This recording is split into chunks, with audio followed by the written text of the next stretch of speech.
दशा माता की जय। आप सभी जानते होंगे दशा माता के श्रेष्ठ व्रत चल रहे हैं। इन दिनों सुनी जाती हैं सभी श्रेष्ठ कथाएं जो कि दशा माता से जुड़ी हुई हैं। विनायक जी की कथा भी इस वीडियो में सुनेंगे, आप अंत तक बने रहिए। सबसे पहले दशा माता की सबसे प्राचीन कथा, फिर विनायक जी की कथा सुनेंगे। कथा अनुसार एक राजा थे जिनका नाम नल था। उनकी रानी का नाम दमयंती था। वह बड़े प्रेम से राज्य में रहा करते थे। एक दिन एक ब्राह्मणी उनके पास आई। उस ब्राह्मणी रानी के पास गई और गले में पीला जो डोरा था उसे बांधा हुआ देखा। रानी ने डोरा देखकर उससे डोरे के बारे में पूछा तो वह बोली, दशा माता का डोरा है, पहनने सुख संपत्ति आती है, धन अन्न जो है भंडार घर में भर जाते हैं। उसने रानी को भी एक डोरा दे दिया। रानी ने गले में डोरा बांधा देख राजा ने उससे इसके बारे में पूछा। रानी ने सारी बात बता दी। राजा बोले, तुम किस चीज की कमी है जो इस डोरे को बांधकर तुम बैठी हो? तुम्हारे पास सोना चांदी सब कुछ है। रानी ने कहा, देवी का आशीर्वाद है, कहकर उसे तोड़ने से मना किया। पर राजा तो गुस्से में था, उसने उस धागे को तोड़कर फेंक दिया। रानी बोली, राजन, यह आपने ठीक नहीं किया। इसके बाद उस रात को स्वप्न में दो स्त्रियां आई। उन दोनों में से एक स्त्री बोली, राजा, मैं तेरे यहाँ से जा रही हूँ। दूसरी स्त्री बोली, राजा, मैं तेरे घर आ रही हूँ। राजा को लगातार यह सपना 10 और 12 दिन तक आया। रोजाना ऐसा सपना आने से राजा खूब उदास होने लगा। रानी ने उदासी का कारण पूछा तो राजा ने स्वप्न की बात बता दी। रानी ने राजा से उन दोनों स्त्रियों के बारे में पूछने को कहा। तब राजा ने उनसे पूछा कि तुम कौन हो? तो एक ने बताया, मैं लक्ष्मी हूँ। दूसरे ने बताया, मैं दरिद्रता हूँ। लक्ष्मी जाते ही सब सोना चांदी मिट्टी में उनके घर का बदल गया। रानी सहायता के लिए अपनी सखियों के पास गई, लेकिन रानी का बुरा हाल देखकर कोई भी उनके पास कुछ भी नहीं कहा और कुछ भी नहीं बताया। दुखी मन से राजा रानी 5 बरस में राजकुमार के साथ जंगल में कंदमूल खाने के लिए अपने दिन बिताने लगे। चलते चलते राजकुमार को भूख लगी तो रानी ने कहा, यहाँ पास ही एक मालिन रहती है जो मुझे फूलों की माला देकर जाया करती थी। उससे थोड़ा दही, दूध, छाछ मांग कर लाओ। राजा मालिन के घर गया। वह दही बिलो रही थी। राजा के मांगने पर उसने कहा, हमारे पास तो दही छाछ के अलावा कुछ भी नहीं है। राजा खाली हाथ लौट आया। आगे चलने पर एक दिन सांप ने कुंवर को डस लिया। राजकुमार की मृत्यु हो गई। विलाप करती हुई रानी को राजा ने खूब धैर्य बंधाया। इसके बाद वह दोनों आगे चल गए। राजा 2 तीतर मारकर लाया। भुने हुए तीतर भी उड़ गए। उधर राजा स्नान कर धोती सुखा रहा था कि धोती भी उड़ गई। रानी ने अपनी धोती फाड़कर राजा को दे दी। वह दोनों भूखे प्यासे अपने इतने बुरे दिन निकाल रहे थे जिसकी कल्पना अविश्वसनीय थी। कुछ आगे चलकर राजा के दोस्त का घर आया। वहां जाकर उसने मित्र को अपने आने की सूचना दी। मित्र ने दोनों को एक कमरे में ठहरवाया। वहां मित्र ने लोहे की औजार आदि रखे हुए थे। दैव योग से सारे औजार धरती में समा गए। चोरी का दोष लगने के कारण वह दोनों रातों रात वहां से भाग गए। आगे चलकर राजा की बहन का घर आया।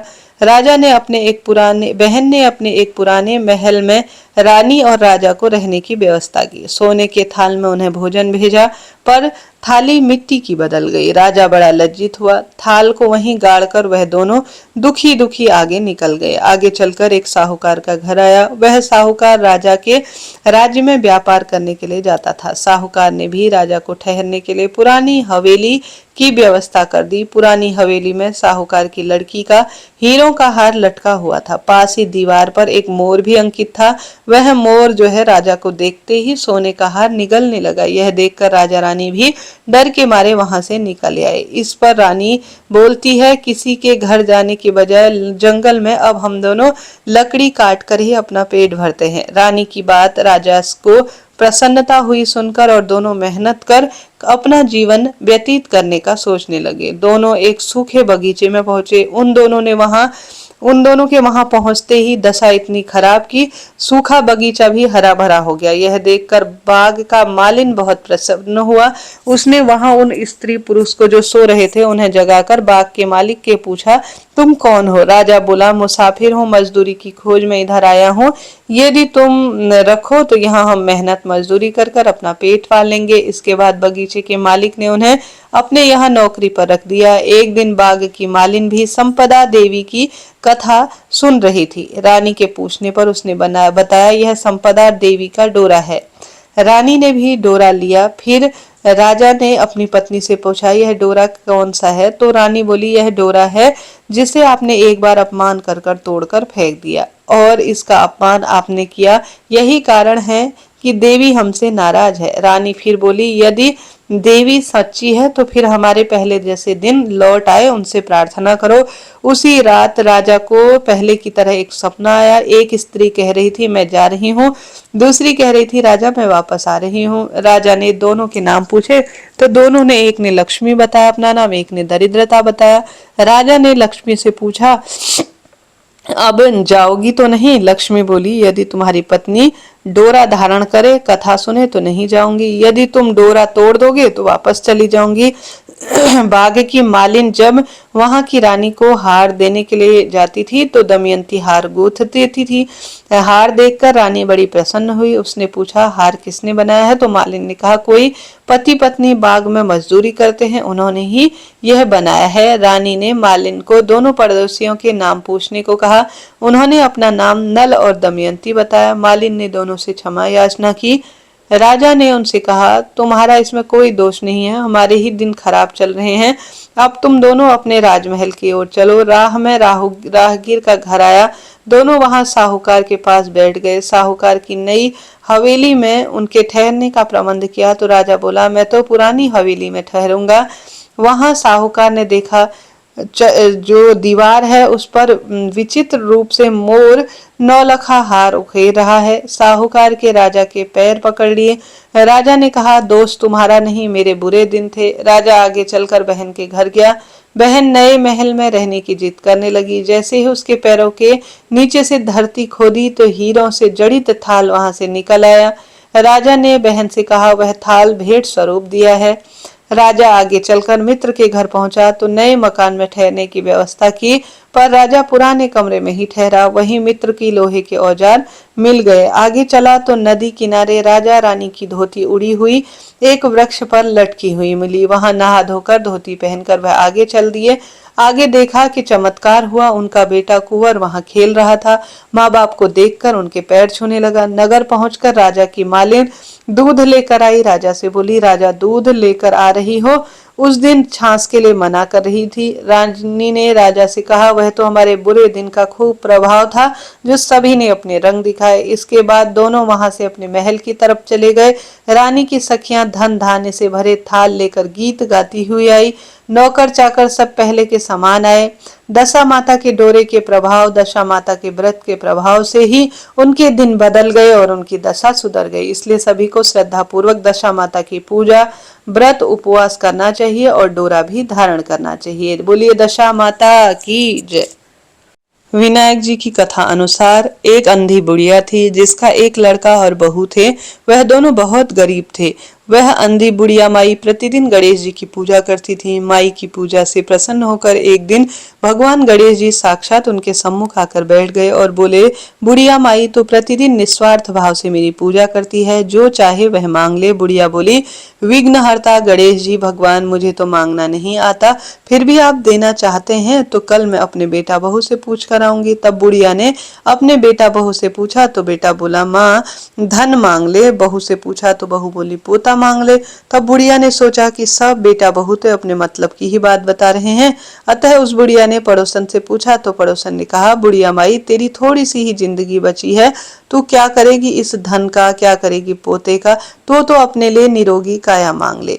अब वह सोचने लगी, ऐसा क्या मांग लूं जिससे कि मेरा बेटा बहू भी खुश हो जाए और मुझे भी प्रसन्नता हो। तब दूसरे दिन गणेश जी भगवान आए और बुढ़िया माई से बोले, बुढ़िया माई जो है मन की निकाल ले। बुढ़िया माई बोली, विघ्नहर्ता गणेश जी अन्न देओ, धन देओ, निरोगी काया देओ, अमर सुहाग दे दो, और जो है सोने के कटोरे में पोते को दूध पीता हुआ देखूं और साथ ही समस्त परिवार को सुख दे दो। आपके श्री चरणों में मुझे अंत में स्थान दे दो। बुढ़िया माई की बात सुनकर गणेश जी बोले, बुढ़िया माँ तूने तो मुझे ठग लिया और कहती है मुझे मांगना नहीं आता। जो तूने मांगा है फिर भी तुझे सब कुछ मिल जाएगा। यूं कहकर गणेश जी भगवान अंतर्ध्यान हो गए। और गणेश जी भगवान, जैसे तुमने बुढ़िया माई को अन्न धन के भंडार दिए, सौभाग्य दिया, पुत्र विवाह, नौकरी, रोग, कर्ज इत्यादि की सब मनोकामना पूर्ण की, वैसे ही सभी पर अपनी कृपा करना और सदा सर्वदा खुशियां देना। बोलिए जय। अब दूसरी कथा अनुसार दशा माता व्रत की। एक समय की बात है, एक से सेठ सेठानी थे। सेठानी बहुत नियम धर्म वाली थी। वह होली के दिनों में प्रतिदिन दशा माता, गणपति भगवान, सूर्य नारायण, पथवारी माता, तुलसी माता की कथा कहती थी। उनके घर में एक आंवले का पेड़ था। वह प्रतिदिन ब्राह्मण को एक आंवला दक्षिणा में दान करती थी और आराम से रहती थी। एक दिन हुआ क्या कि पड़ोसन सेठानी जी की बहू को कहने लगी कि सेठानी जी प्रतिदिन का एक आंवला दे देती है, तुम्हारे भी तो बच्चे हैं, प्रतिदिन ना देकर और एक दिन छोड़कर एक दिन दे दे तो भी कोई बात नहीं है। बहू ने सेठानी से कहा, आप जो प्रतिदिन आंवला देते हो ना, वह एक दिन छोड़कर दिया करो। सासू जी बोले, हाँ बहू तुम जैसा कहोगी वैसा होगा। सेठ जी की बात सेठानी की बात सेठ जी को बताई तो बहू एक दिन छोड़कर एक आंवला देने की कह रही है। आप अपने भी बच्चे हैं। बहू की मन की बात आ गई। अब अपन ऐसा ही करेंगे, दूसरी जगह चलते हैं। फिर सेठ सेठानी दोनों आधी रात घर को छोड़कर निकल गए। दोनों उजाड़ वन में गए जहां एक छोटा सा मंदिर आया। उस मंदिर में दोनों ठहर गए। रात को सेठानी दशा माता से प्रार्थना करने लगी कि कल आंवला कहाँ से देऊंगी, मेरा तो नियम अधूरा रह जाएगा। उसकी करुणा भरी आवाज सुनकर दशा माता प्रसन्न हुई। उन्होंने रास्ते में आंवले के पेड़ अचानक से खूब सारे उगा दिए। सुबह उठकर जब सेठानी ने आंवले के पेड़ देखे तो खूब खुश हो गई। वह मन ही मन सोचने लगी, दशा माता ने तो मेरी लाज रख दी, मेरे नियम की बात सुन ली। दशा माता की कृपा से मेरा नियम अब पूरा हो जाएगा।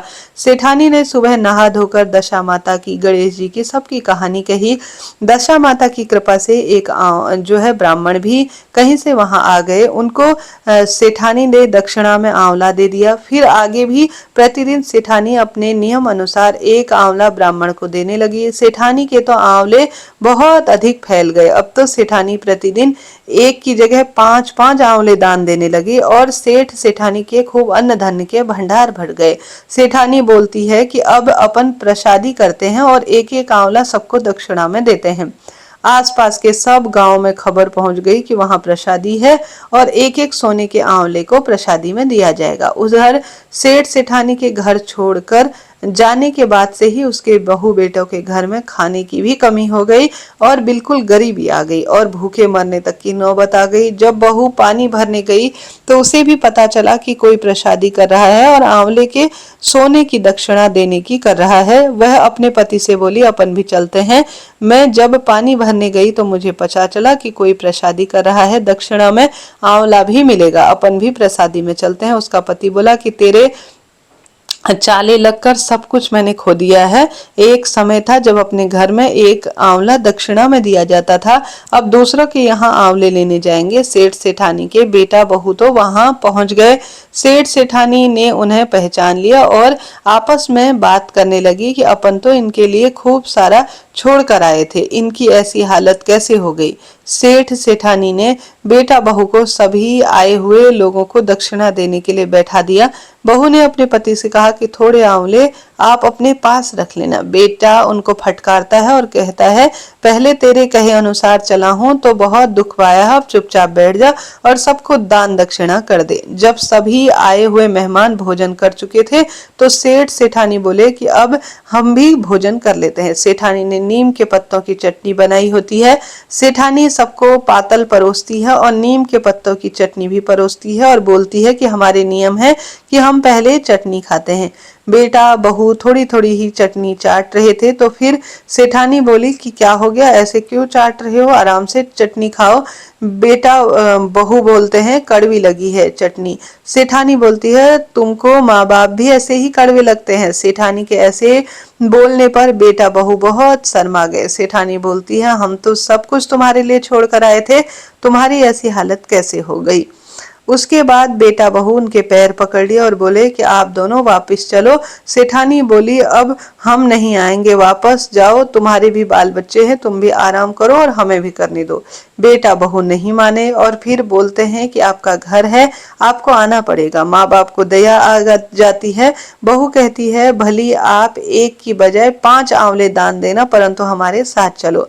हम भी दशा माता जी से यही प्रार्थना करते हैं, हे दशा माता, जैसे आपने उन सेठ सेठानी के जीवन भर अन्न धन्य के भंडार भरे, पोता दिया, उत्तम बहू दी और परिवार में सुख समृद्धि दी, उसी तरह से सभी के जीवन में जो भी दशा माता व्रत कर रहे हैं उनके जीवन में खूब खुशियों के भंडार भरना। बोलिए दशा माता की जय। करते हैं धर्मराज जी की कथा को सुनना। कथा के अनुसार एक नगर में 2 सेठानियां रहती थी।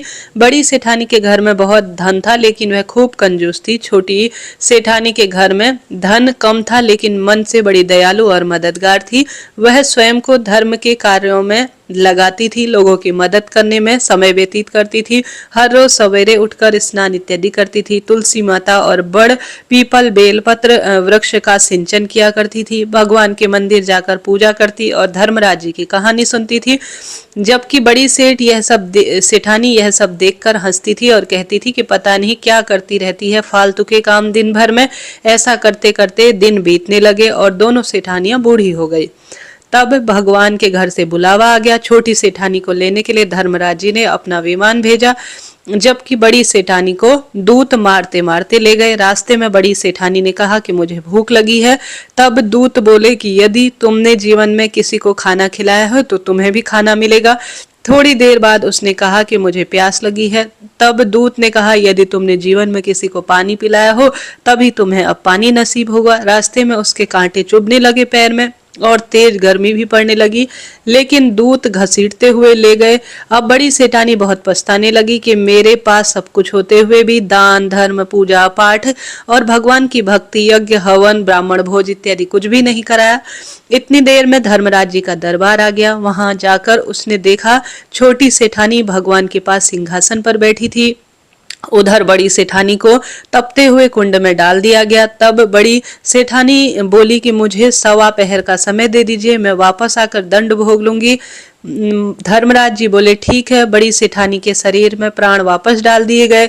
धरती पर आते ही उसने पंडितों को बुलाया, धर्मराज जी की कहानी सुनी और वहां तरह तरह के उसने दान धर्म किए। इतने में समय पूरा हो गया। अब की बार बड़ी सेठानी को लेने धर्मराज जी का विमान आया। 1.25 पहर के दान धर्म और धर्मराज जी की कथा सुनने से बड़ी सेठानी को भी स्वर्ग की प्राप्ति हुई। हे धर्मराज जी महाराज, जैसे आपने सेठानी पर कृपा करे वैसे ही जीवन में सभी के खूब खूब कृपा करना। सुख कहानी सुनने वालों के और हुंकारा भरने वालों के जीवन में खूब सारी खुशियों का भंडार भरना। धरती माता की कथा अनुसार प्राचीन काल की समय की बात है। एक गांव में एक माँ और उसका बेटा बेटी रहा करते थे। माँ गरीब थी, वह मजदूरी करके परिवार का पेट भरती थी। धीरे धीरे दिन गुजरते गए और बच्चे बड़े होने लगे।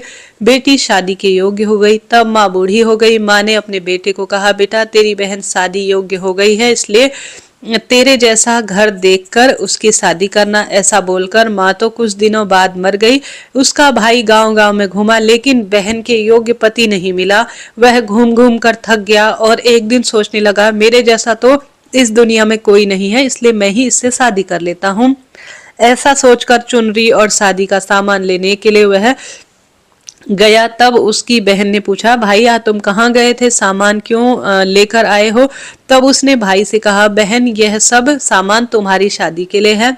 गांव वालों ने बहन से कहा कि तुम्हारा भाई ही शायद तुमसे शादी करने वाला है। तब बहन ने जाकर अपने भाई से पूछा कि मेरी शादी किससे कर रहे हो? इस पर भाई ने कोई जवाब नहीं दिया। तब बहन समझ गई। उसने एक लोटा जल लिया, चुनरी ली, चप्पल पहनकर जंगल की ओर चली गई। जंगल में गाय चराने वाले ग्वाले ने उससे पूछा, यहाँ क्या कर रही है? तो वह कुछ नहीं बोली। वन में जाकर वह धरती माता को पुकारने लगी और बोली कि धरती माता, अब तुम ही मेरी लाज रखना वरना अनर्थ हो जाएगा। वह बोली, मैं क्या करूं? माँ मुझे अपनी गोद में ले लो, नहीं तो अन्याय हो जाएगा। तब धरती फटी तो बहन ने एक तरफ चुनरी लोटा और चप्पल रख दिया और धरती माता में जाने लगी। इतने में दौड़ता हुआ उसका भाई जंगल में आया और उसने ग्वालों से पूछा, मेरी बहन किधर गई? ग्वालों ने कहा, तेरी बहन उस तरफ गई है। वह बहन बहन पुकारता पुकारता उस तरफ दौड़ गया। तब वह देखता है उसकी बहन धरती में समा रही है। यह देखकर बहन को पुकारता हुआ उस तरफ दौड़ा। तब तक उसकी बहन धरती में समा चुकी थी, केवल थोड़े से बाल दिखाई दे रहे थे। वह बहन के बालों को मुट्ठी में पकड़कर रोने लगा। बहन तो सत्य के लिए धरती की गोद में समा गई। मेरी बुद्धि भ्रष्ट हो गई। माँ का वचन निभाने के लिए मेरे जैसा कोई वर नहीं मिला, इसलिए ऐसा विचार आया। ऐसा बोलकर वह जोर जोर से रोने लगा, पर धरती माता ने सत्य के लिए बेटी को अपने में समा लिया। जो बाल बचे थे वह 2 बन गए। इसलिए औरतें धरती माता की कहानी सुनती हैं और चुनरी, चप्पल, लोटा, बर्तन, हरी मूंग और लड्डू कुंवारी कन्या को देती है। जो भी धरती माता की कहानी सुनता है, धरती माता उसका सौभाग्य बनाए रखती हैं और हमेशा उसकी रक्षा करती हैं। हे धरती माता, कहानी कहने, सुनने और हुंकारे भरने वालों को सदा सुखी रखना। बोलिए धरती माता की जय। अमर सुहाग और सौभाग्य की कथा। ब्राह्मण और ब्राह्मणी थे। उनके 5 बेटा बेटी थे। 5 बेटियां विधि विधान से देवादिदेव महादेव व पार्वती माता का विधि विधान से पूजन कर कर अमर सुहाग की कथा सुनती थी।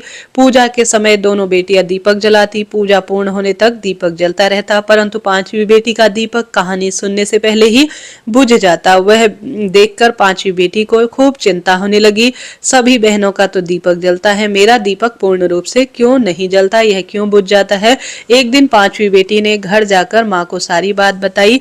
जब माँ ने कहा, इससे चिंता की कोई बात नहीं है, तो कल दीपक में घी ज्यादा डालना। बेटी ने ऐसा ही किया। कुछ समय पश्चात ब्राह्मण ने 5 बेटियों का विवाह कर दिया। 4 बेटियों के घर में तो अन्न धन्य के भंडार थे, परंतु 5वीं बेटी की आर्थिक स्थिति थोड़ा कमजोर थी। उसका पति जंगल से लकड़ी काटकर उन्हें बेचता, घर चलाता, परंतु 5वीं बेटी बड़ी संतोषी और समझदार थी, कभी भी किसी से शिकायत नहीं करती थी।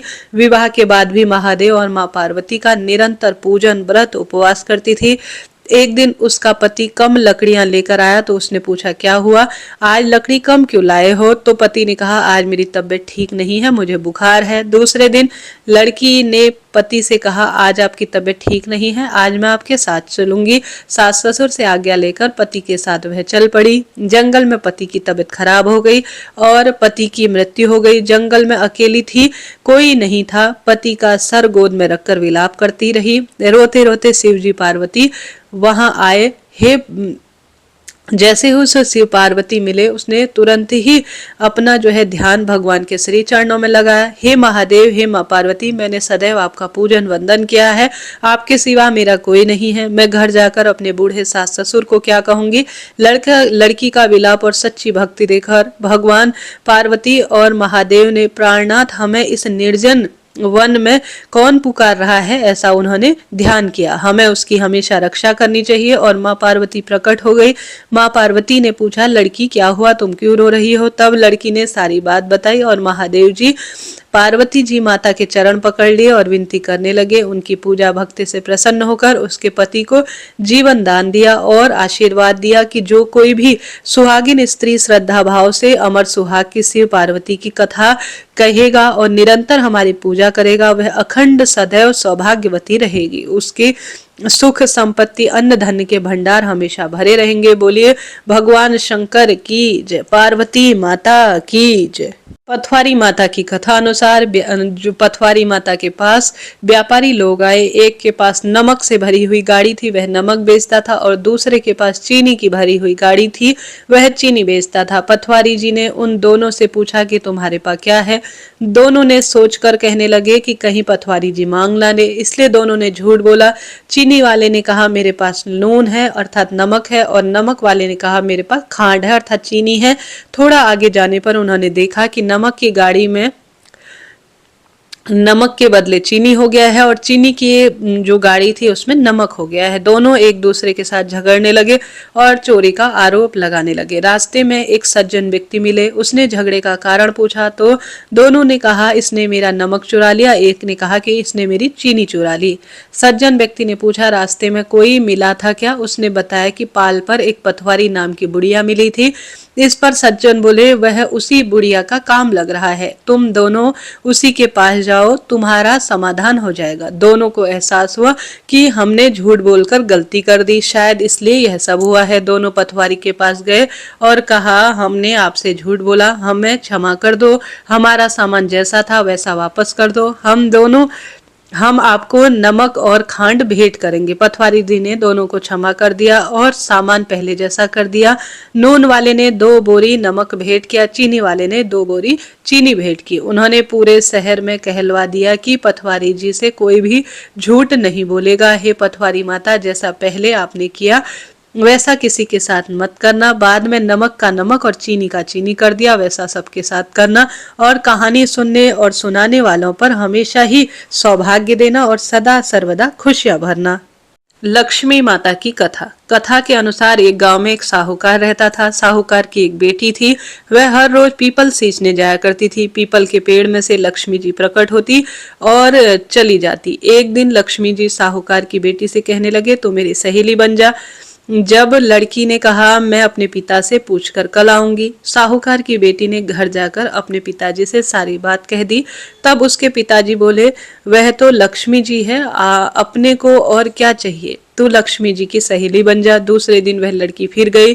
तब लक्ष्मी जी पीपल के पेड़ से निकल कर आई और कहा, सहेली बन जा। तो लड़की ने कहा, बन जाऊंगी, और दोनों सहेली बन गई। लक्ष्मी जी ने उसको खाने का न्योता दिया।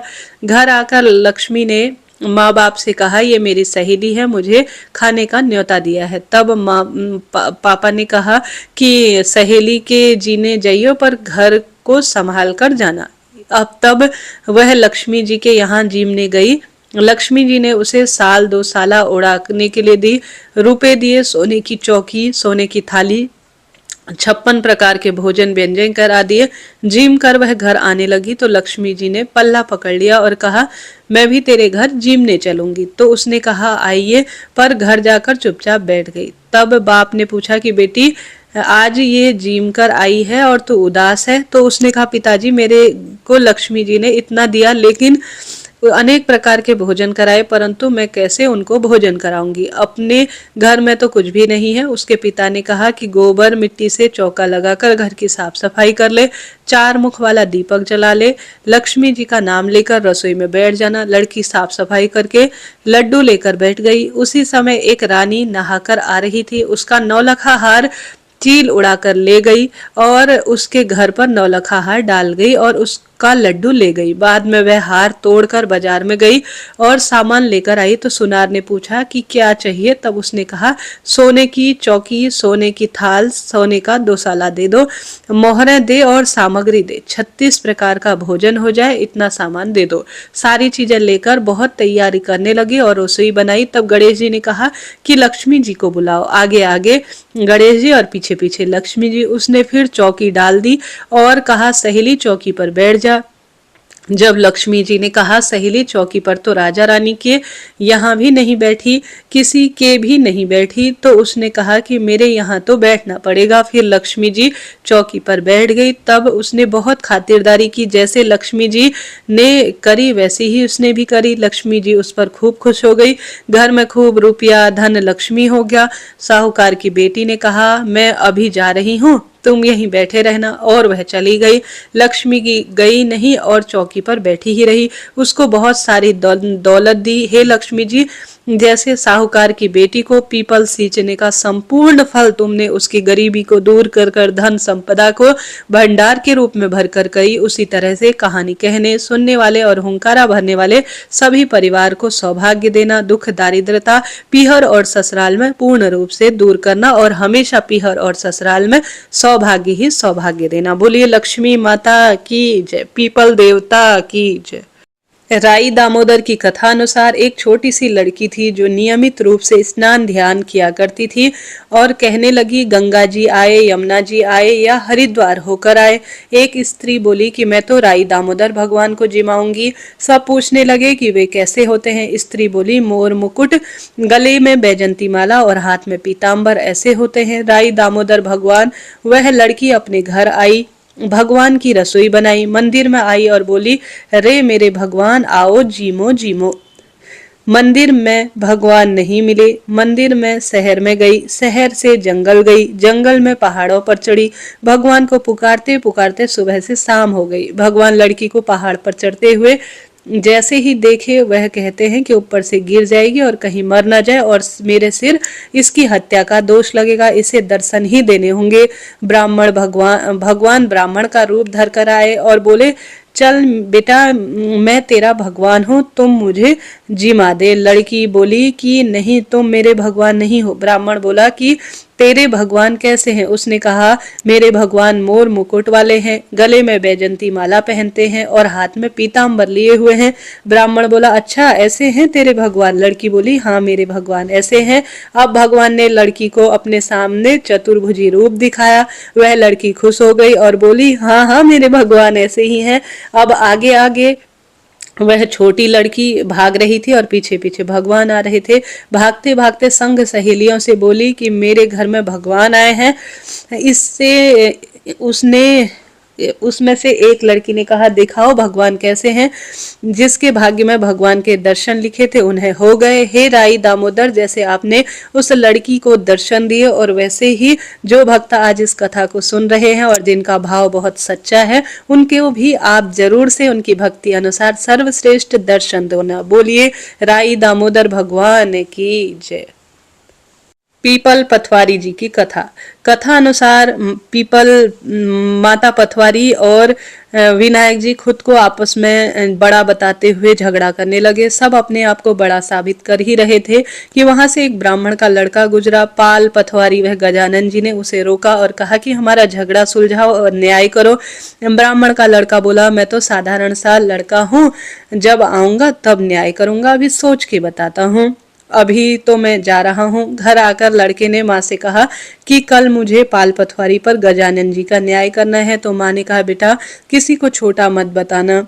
दूसरे दिन लड़का वहां गया और बोला, पाल माता आप तो हर व्यक्ति से बड़ी हो, क्योंकि हर व्यक्ति आता है, स्नान ध्यान करके जाता है, पैरों को धोकर आप जाते समय पैर को ठोकर दे जाता है, फिर भी आप नाराज नहीं होती। पथवारी माता आप भी बड़ी हो, क्योंकि कोई भी व्यक्ति कितने भी तीर्थ कर ले, धर्म कर ले, ध्यान कर ले, पर आपकी पूजा किए बिना उसका कार्य कोई पूरा नहीं होता, इसलिए आप बड़े हैं। विनायक जी आप तो बड़े हैं ही, क्योंकि सब देवताओं को मना ले परंतु आपका ध्यान नहीं कर पाए तो आपका किसी का भी कोई भी काम सिद्ध नहीं होता, इसलिए आप ही सबसे बड़े हैं। पाल विनायक और पथवारी जी प्रसन्न हो गए और बोले, बालक तुम तो बहुत चतुर निकले, हम सभी जो है सभी को तुमने बड़ा कर दिया, अब हमारा आशीर्वाद सदा तेरे साथ रहेगा। यह कहकर उन्होंने थोड़े जौ के दाने उसके अंगूठे में डाल दिए। लड़का सोचने लगा, ये तो घाटे का सौदा हो गया, इतना अच्छा न्याय किया और बदले में कुछ भी जौ के थोड़ा सा दाने मिले, बस हो गया। लड़के ने घर पहुंचकर बेमन से जौ वाला अंगोछा घर के कोने में पटक दिया। माँ अंगोछा समेटने लगी तो उसमें से सोना चांदी हीरे मोती जो है छटाक से गिर पड़े। माँ बोली, बेटा न्याय करके क्या लाया है? लड़का बोला, माँ कोने में अंगोछे में थोड़ा सा जौ है। माँ बोली, उसमें तो हीरे मोती सोना चांदी निकल रहे हैं। लड़के ने जाकर देखा तो उसकी खुशी का ठिकाना नहीं रहा। लड़के को सब समझते देर नहीं लगी कि यह तो देवताओं का आशीर्वाद है। उसने माँ को सारी बात बताई। दोनों खूब खुश हो गए और आनंद से रहने लगे। हे भगवान पाल पथवारी, हे विनायक जी महाराज, जिस प्रकार से उस लड़के की गरीबी दूर की और उसे खूब सारा धन दिया और खूब अपना आशीर्वाद दिया, उसी तरह से जो भी आज इस कथा को कहे सुने और हुंकारा भरे उसके जीवन में खूब सारी खुशियां देना। हे पथवारी माता, हे गणेश जी महाराज, सदा सर्वदा प्रिय श्रोताओं के जीवन में खुशियां भरना। बोलिए साचे दरबार की जय। अब अंत में लपसी तपसी की कथा सुननी चाहिए, तभी कथाएं पूर्ण होती हैं। कथा अनुसार एक लपसी था, एक तपसी था। तपसी हमेशा भगवान की तपस्या में लीन रहता था। लपसी हमेशा सवा शेर की लापसी बनाकर भगवान को भोग लगाकर खूब खुश रहता था। एक दिन दोनों में झगड़ा करने लगे। तपसी बोला, मैं भगवान की तपस्या करता हूँ इसलिए मैं बड़ा हूँ। लपसी बोला, मैं भगवान को रोज सवा शेर लापसी का भोग लगाता हूँ इसलिए मैं बड़ा हूँ। नारद जी वहां से गुजर रहे थे, दोनों को लड़ता देख रुके और पूछने लगे, तुम दोनों क्यों लड़ रहे हो? तपसी ने खुद को बड़ा होने का कारण बताया और लपसी ने खुद को बड़ा होने का कारण बताया। नारद जी बोले, तुम्हारा फैसला मैं कर दूंगा। दूसरे दिन लपसी और तपसी नहाकर रोज अपनी भक्ति करने आए तो नारद जी ने छुप के 1.25 करोड़ की एक एक अंगूठी दोनों के आगे रख दी। तपसी की नजर जब उस अंगूठी पर पड़ी तो उसने चुपचाप अंगूठी उठाकर अपने नीचे रख ली। तपसी लपसी की नजर अंगूठी पर पड़ी लेकिन उसने ध्यान नहीं दिया। भगवान को भोग लगाकर लपसी खाने लगा। नारद जी सामने आए तो दोनों ने पूछा, कौन बड़ा है? तो नारद जी ने तपसी से खड़ा होने को कहा। वह खड़ा हुआ तो उसके नीचे जो है अंगूठी दबी हुई दिखाई दी। नारद जी ने तपसी से कहा, तपस्या करने के बाद भी तुम्हारी लालच और चोरी की आदत गई नहीं है, इसलिए लपसी बड़ा है। तुम्हारी तपस्या का कोई फल नहीं मिलेगा। तपसी शर्मिंदा होकर माफी मांगने लगा। उसने नारद जी से पूछा, मेरी तपस्या का फल अब कैसे मिलेगा? नारद जी ने कहा, यदि कोई गाय और कुत्ते को रोटी नहीं बनाएगा तो तुझे फल मिल जाएगा। यदि कोई ब्राह्मण को खाना खिलाएगा, दक्षिणा नहीं देगा तो तुझे फल मिल जाएगा। यदि कोई साड़ी के साथ ब्लाउज नहीं देगा तो फल तुझे मिल जाएगा। यदि कोई दिए से दिया जोलेगा अर्थात जलाएगा तो उसे फल मिल जाएगा। यदि कोई सारी कहानी सुन ले लेकिन तुम्हारी कहानी नहीं सुनेगा तो फल तुझे मिल जाएगा। उसी दिन से हर व्रत की कथा कहानी के साथ लपसी तपसी की भी कथा सुनी कही जाती है। बोलिए नारद जी महाराज की जय, भगवान विष्णु की जय, हर हर महादेव। प्रिय श्रोताजनों, इस तरह से दशा माता के श्रेष्ठ दिनों में यह सुनी जाने वाली मैंने सभी कथाएं आपको बतलाई। अन्य दशा माता की कथा भी चैनल पर आएगी, आप सब्सक्राइब करें। अभी के लिए इतना ही। राधे राधे।